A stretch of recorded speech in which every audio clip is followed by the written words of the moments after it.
শত্রুর বাড়ির দিকে ফিরে একটি সূরা পাঠ করে শুধু আঙ্গুল দিয়ে ইশারা করুন। শত্রু একেবারে নিস্তেজ হয়ে যাবে, দমন হয়ে যাবে।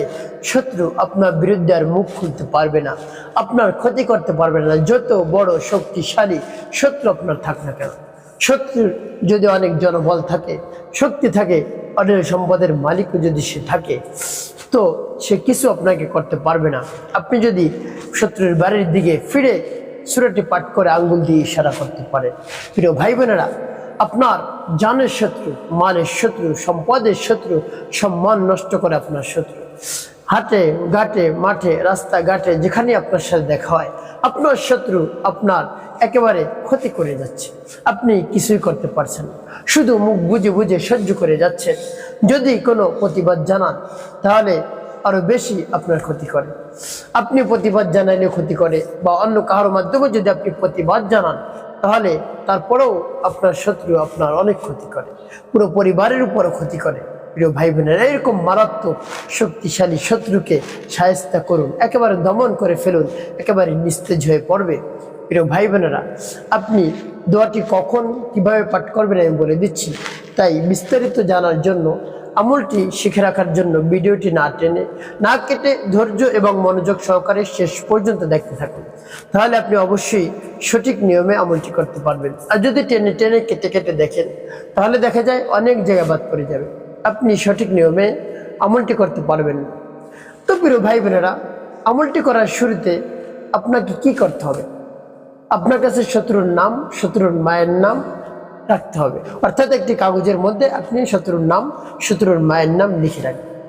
এরপরে আপনি উত্তমরূপে পবিত্রতা অর্জন করবেন, পবিত্র স্থানে আপনি বসবেন। এখন বলতে পারেন, হুজুর এই আমলটি কখন করবেন? এই আমলটি করবেন আপনি সূর্য উদিত হওয়ার 20 থেকে 22 মিনিট পর। ইশরাকের 2-4 রাকাত নামাজ আপনি আদায় করবেন, এরপরে আপনি এই আমলটি করবেন। আপনি ইশরাকের নামাজ শেষ করে শত্রুর বাড়ি থেকে আপনি ঘুরে বসবেন, যেদিক শত্রুর বাড়ি হোক। ঘুরে বসে আপনার চোখ দুটো বন্ধ করবেন, বন্ধ করে আপনার খেয়াল নিয়ে আসবেন আমলের দিকে খেয়াল নিয়ে এরপরে আপনি আমলটি করা শুরু করে দেবেন। যে কোন সমস্যার জন্য আপনি আমলটি করতেছেন সেটা যেন আপনার মনে থাকে, অন্য যেন কোনো দুনিয়াবী চিন্তা আপনার মাথায় না থাকে। এভাবে নিজেকে রেডি করে সর্বপ্রথম কি পাঠ করবেন? জীবনের সমস্ত গুনার কথা স্মরণ করে ক্ষমা প্রার্থনা করবেন। হে আল্লাহ, আমি অনেক বড় অপরাধী, অন্যায় করে ফেলেছি, আপনি আমাকে মাফ করে দেন। যত গুনাহ করেছি ছোট বড়, দিনে রাতে প্রকাশ্যে গোপনে সব ধরনের গুনাহ আপনি মাফ করে আমার অন্তরকে পাক এবং পবিত্র বানিয়ে। এরপরে 3 বার দুরূদ শরীফ পাঠ করবেন, সাল্লাল্লাহু আলাইহি ওয়াসাল্লাম, সাল্লাল্লাহু আলাইহি ওয়াসাল্লাম, সাল্লাল্লাহু আলাইহি ওয়াসাল্লাম। এভাবে ইস্তেগফার এবং দুরূদ শরীফ যখন পাঠ করা হয়ে যাবে, এরপরে আপনি কি করবেন? সেই সূরাটি পাঠ করবেন। সূরা পাঠ করে শত্রুর বাড়ির দিকে আপনি ইশারা করবেন। সূরাটি কতবার পাঠ করবেন আমি বলে দিচ্ছি। প্রিয় ভাই বোনেরা, যখন সূরাটি পাঠ করবেন এর পূর্বে মনে মনে চিন্তা করবেন যে সমস্যা সমাধানের জন্য আপনি আমলটি করতেছেন। আল্লাহ আমার আমলকে এবং সময়কে কবুল করুন আর আমার সমস্যা সমাধান করে দিন। আপনি তো জানেন আমার কি কি সমস্যা রয়েছে, সেই সমস্যাগুলো আপনি সমাধান করে দিন। তো প্রিয় ভাই বোনেরা, আমার দেখার নিয়ম অনুযায়ী সেই সূরাটি পাঠ করবেন। আর সেই সূরাটি হলো সূরাতুল লাহাব। আপনি পাঠ করবেন কতবার পরে বলে দিচ্ছি। আগে সূরাতুল লাহাব আমি বলে নেই। বিসমিল্লাহির রহমানির রহিম। তাব্বাত ইয়াদা আবি লাহাবি ওয়া তাব মা আগনা আনহু মালুহু ওয়া মা কাসাব سيصلى نارا ذات لهب وامرأته حمالة الحطب في جيدها حبل من مسد। এবং যখন সূরাতুল লাহাব পাঠ করা হয়ে যাবে, একটি ফুদিয়ে শত্রুর বাড়ি দিকে কিভাবে ইশারা করো, তারপর আপনি আবারও পাঠ করবেন। বিসমিল্লাহির রহমানির রহিম।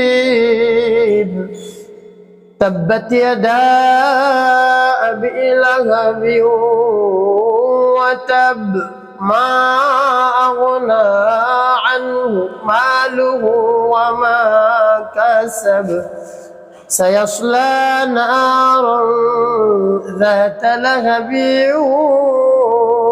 وامرأته حمالة الحطب في جيدها حبل من مسد। পাঠ করেন সবার একটি ফু দিয়ে আবার শত্রুর বাড়ি কিভাবে ইশারা করবেন।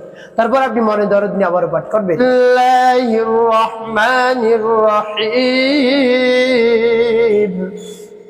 তাব্বাত ইয়াদা আবি লাহাবি ওয়া তাব মা আগনা আনহু মালুহু ওয়া মা কাসাব سيصلى نارا ذات لهب وامرأته حمالة الحطب في جيدها حبل من مسد। পাঠ করার শেষে আবার একটু ফু দিবেন। ফু দিয়ে শত্রুর বাড়ির দিকে আবার ইশারা করবেন। আপনি মনে মনে বলবেন, আল্লাহ আমার শত্রুকে দমন করে দিন, নিস্তেজ করে দিন। এভাবে দিয়ে পরে ভাবে একটি ইশারা করবেন।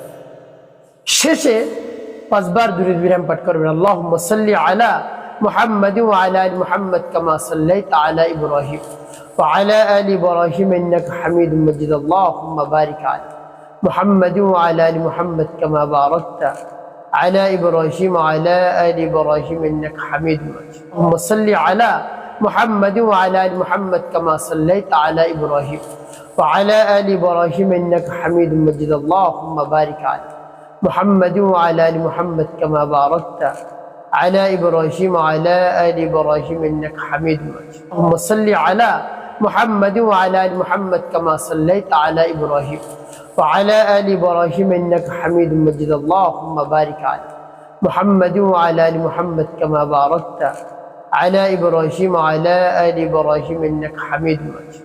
তো যখন দুরূদ ইব্রাহিম পাঠ করা হয়ে যাবে, এরপরে আপনি কি করবেন?